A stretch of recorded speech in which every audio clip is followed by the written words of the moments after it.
Bonjour à tous et bienvenue dans ce nouveau tutoriel. Aujourd'hui, on va explorer les options dans Litchi. Il y en a pas mal. Elles sont un petit peu différentes de celles de DJI. On va voir ça tout de suite.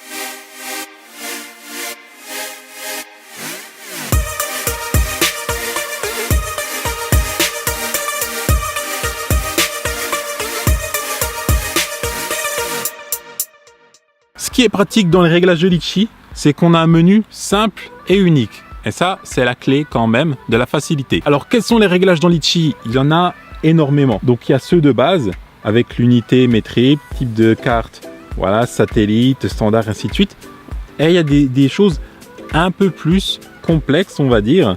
Donc, afficher les geo-warning zones, donc les zones où c'est pas top de voler, on va dire.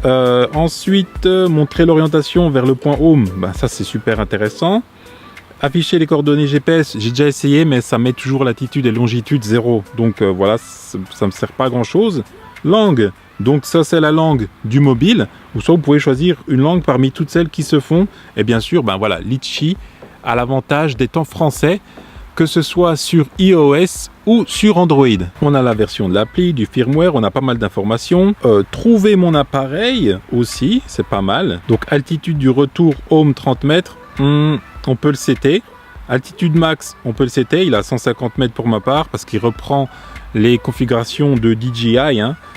Jeton d'utilisateur AirData UAV, ça c'est pour faire des analyses des données de votre drone. Vous pouvez vous y mettre ou pas, moi je ne m'y suis pas mis, ça me sert à rien clairement. Comportement de l'appareil en cas de perte du signal, donc là c'est le RTH, le fameux RTH, voilà, pour lequel la hauteur est réglée sur 30 mètres. Retour intelligent à la maison, il est bien sûr activé, donc comme dans DJI Go. Le VPS Vision Positioning System, il est activé aussi, c'est-à-dire que les capteurs en dessous du Mavic Air, du Mavic Pro détectent donc le terrain d'où il décolle. Et avec ça, en fait, il arrive à se reposer avec plus ou moins d'exactitude au même endroit d'où il a décollé. J'ai déjà fait un tuto sur ça. Les LED avant, on peut demander de les activer, désactiver.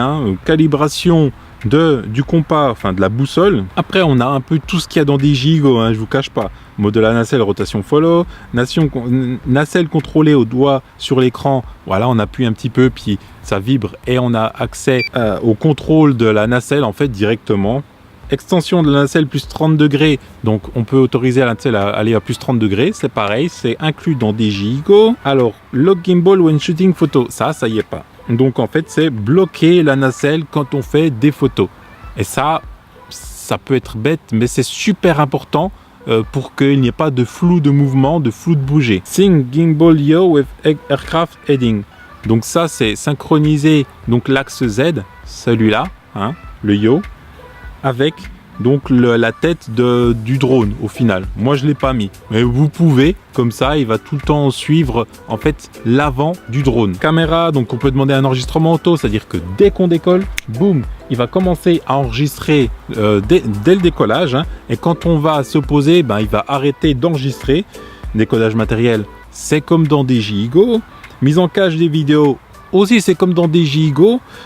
La grosse différence, c'est que les photos et les vidéos ne sont pas mises dans Litchi. Elles sont directement dans votre téléphone.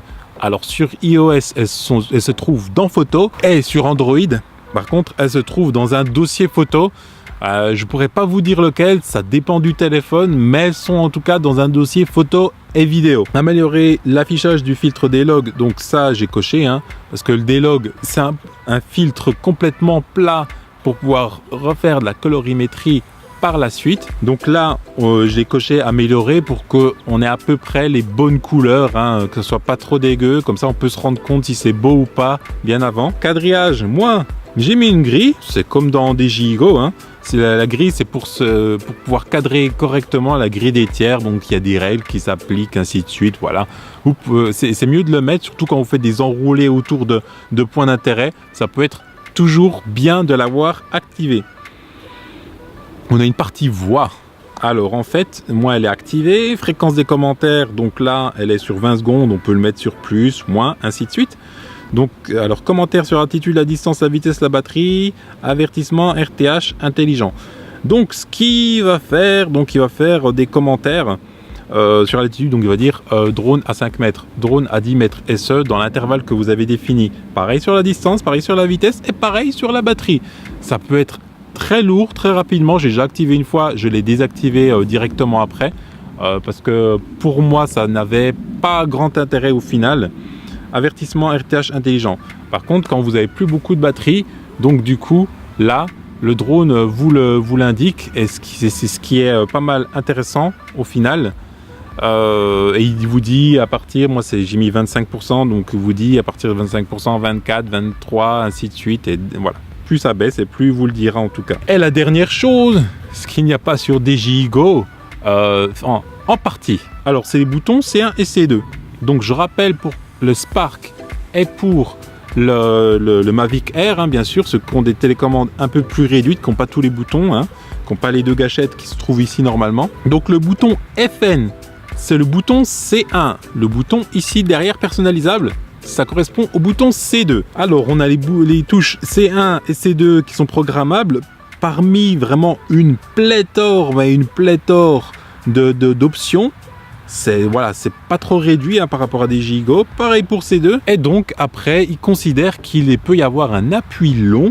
Donc la touche fonction ici qui correspond à C1, si vous appuyez long, ça va déclencher l'action qui sera attribuée à C1 appui long. Pareil pour C2. Et ça, voilà, ça rajoute des possibilités en plus. Je peux pas vous dire tout ce qui est possible de faire, mais il y en a énormément à faire. Vous pouvez tous les configurer en appui court, appui long. Ça peut être pas mal intéressant. En tout cas, moi, je l'ai configuré le C2 pour le point de passage à l'appareil pour pouvoir faire mes missions en live facilement, et tout ça rapidement. Voilà ce qui en est des options, donc du menu Settings de Litchi. Regardez bien, étudiez-le bien, mettez les options qui vous intéressent. Vous allez voir, ça va vous faciliter la vie. En tout cas, si vous n'avez jamais regardé, je vous encourage à le regarder de A à Z après ce tutoriel, bien sûr. Merci d'avoir regardé ce tuto. Continuez à photographier, continuez à filmer, à faire de super vidéos. Volez aussi en toute sécurité. Je vous dis à la prochaine. Peace!